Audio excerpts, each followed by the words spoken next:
विराज बैठ, प्रसन्न हो। जी अभी ठीक। हाँ, नहीं, ठीक ही रहना चाहिए। हम आपको अपने प्रभु का विधान बताते हैं थोड़ा सा। जब प्रभु किसी पर कृपा करते हैं, ये वैभव मिलना कृपा नहीं है, ये पुण्य है। पुण्य से एक घोर पापी को भी देखो, पाप करके भी उनका कोई पुण्य है जिससे वो सुकृत पूर्व के सुकृतवश चल रहे हैं, नया पाप है। ये वैभव बढ़ना या यश बढ़ना, ये भगवान की कृपा नहीं मानी जाती। भगवान की कृपा मानी जाती है अंदर का चिंतन बदलना, जिससे आपके अनंत जन्मों के संस्कार भस्म होकर और अगला जो है वो बड़ा उत्तम होगा। अंदर के चिंतन से होता है, बाहर से कुछ नहीं होता। मात्र अंदर का चिंतन। अच्छा, अंदर का चिंतन हम लोगों का स्वभाव बन गया बहिर्मुखी। बहिर्मुखी मतलब बाहर। बाहर यश कीर्ति लाभ विजय, इससे हमको सुख मिलता है, अंदर से कोई मतलब नहीं रखता कोई। कोई विरला ही अंदर से। अब क्या होता है, भगवान जब कृपा करते हैं तो संत समागम देते हैं, फिर दूसरी जब कृपा होती तो विपरीतता देते हैं, और फिर अंदर से एक रास्ता देते हैं। ये मेरा रास्ता है, ये परम शांति का रास्ता है, ये शांति का रास्ता नहीं। भगवान वो रास्ता देते हैं और जीव को अपने पास बुला लेते हैं। बिना प्रतिकूलता के संसार का राग नष्ट नहीं होता। किसी को भी वैराग्य होता है तो संसार की प्रतिकूलता देखकर वैराग्य होता है। सब कुछ हमारे अनुकूल है तो हम आनंदित होकर उसका भोग करते हैं। जब हमारे ऊपर प्रतिकूलता आती है तब ठेस पहुंचती है कि इतना झूठा संसार। तो अंदर से भगवान रास्ता देते हैं, ये सही है। भगवान बिना प्रतिकूलता के इस संसार को छुड़ाने का कोई भी औषधि नहीं रखी। आज तक जितने बड़े महापुरुष हुए हैं, जिनका जीवन बदला है, उनको प्रतिकूलता का दर्शन करके बदला है।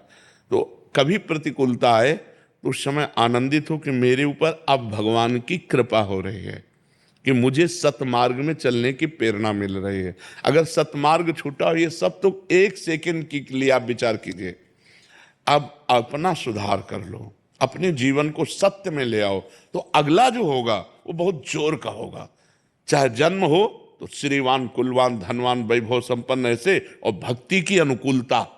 भक्ति की अनुकूलता, खास बात श्रीवान धनवान कुलवान नहीं, खास बात भक्ति की अनुकूलता। अगर इस जन्म में भगवत प्राप्ति नहीं हुई तो भगवान श्री कृष्ण ने गीता में कहा है कि मेरे भक्त का नाश नहीं होता।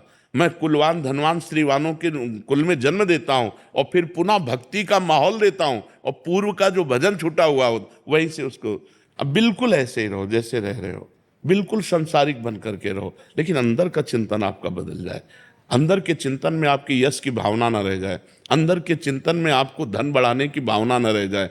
अंदर का चिंतन हो जाए, प्रभु बहुत जन्म व्यतीत हो गए, अब एक बार आपसे मिलना चाहती हूँ, एक बार आपसे मिलना चाहते हैं प्रभु, मुझे आप चाहिए, अब संसार नहीं। तो बात बन जाएगी, तो बात बन जाएगी। तो इसलिए आनंद पूर्वक भगवान का नाम जप करो, बिल्कुल चिंता मत करो। बाबा, क्या नाम जप से हो जाएगा? पूरा, ये हम अपने जीवन का अनुभव बताते हैं। सांख्य योग और अष्टांग योग और कर्म योग और भक्ति योग, चारों योगों में प्रवेश रहा है। पहले हम सन्यासी रहे हैं 20 वर्ष, 20 वर्ष सन्यासी रहे काशी विश्वनाथ जी। तो हम सांख्य योग, अष्टांग योग, जो अष्टांग योग है ना, अष्टांग योग कर्म योग, इन तीनों को अच्छी प्रकार जान करके और फिर भक्ति योग में आए हैं। स्वयं भगवान शंकर से बढ़कर कोई ज्ञानी तो नहीं ना, सनकादि से बढ़कर कोई ज्ञानी नहीं। वो हरिशरणम हरिशरणम सनकादि हर समय जपते रहते हैं। भगवान शिव राम राम राम राम राम राम जपते रहते हैं। हम वृंदावनवासी प्रिया प्रीतम के उपासी, तो जो राम में राह है वही राह है, जो धा है ये रस देने वाली वस्तु है। तो हम राधा राधा राधा राधा, मतलब आप ये समझो कि हमारी इतनी तार्किक बुद्धि रही, हमारी श्रद्धालु बुद्धि नहीं रही। सन्यासी की जो बुद्धि होती है वो तर्क प्रधान होती, कसौटी पर कसने पर। तो हम केवल भावुकता में राधा राधा का प्रचार नहीं कह रहे कि हमने सुना और ऐसे ग्रंथों में पढ़ा और ऐसे कह रहे, स्वयं स्वाद लेके कह रहे और विश्वास के साथ कह रहे कि यदि आप राधा राधा जपते हो तो इसी जन्म में भगवत प्राप्ति हो जाएगी, इसी जन्म में। जैसे किसी से कहा जाए कि तुम सत्य बोलो, मंदिर में चढ़ के बोलो, तो हम मंदिर में नहीं, हम वृंदावन में बैठे हैं। करोड़ों मंदिर इसकी समानता नहीं कर सकते, भगवान का परम धाम है। अगर राधा राधा नाम चल रहा है तो इसी जन्म में भगवत प्राप्ति हो जाएगी। हमारी आखिरी श्वास यदि राधा, तो मुझे श्री जी की प्राप्ति, भगवान की प्राप्ति हो जाएगी। इसमें कोई संशय नहीं और किसी साधनों की कोई आवश्यकता नहीं। आप केवल अंदर ही अंदर चलाइए और लिखिए। देखो, हम जो कह रहे हैं उसको समझो। बहुत अधिक नाम जपने की हमें चेष्टा नहीं करनी, कम संख्या हो लेकिन मन लगा करके हो। जैसे हम, अब देखो, आप लिखो राधा, अपने दिमाग में लिखो, खुले नेत्र लिखो या बाहर बाहर देखो, दिखाई दे रहा है राधा लिखा हुआ। वही कान में सुनो राधा, वही अंदर उठाओ राधा। ये तीनों का एकाकार हो जाए तो ये करोड़ों नाम जप के बराबर है। देखो, जैसे हम बोला राधा, ऐसे हम 1000 राधा नाम बोले तो हम बोला राधा, ये उपांशु है, इसे उपांशु कहते हैं। राधा राधा राधा राधा 1000 बार, ये उपांशु हुआ। अब ये ऐसे उपांशु हम 10,000 बार जप करें, अंदर देखते हुए बोले राधा, उपांशु 10,000 बार नाम जप करने का फल एक बार मानसिक में है। इतना बड़ा फल है ये। ऐसे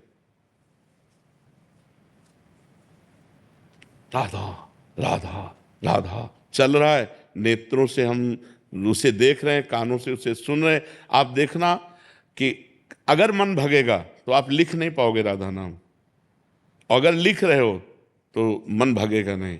तो चाहे 10 बार लिखो,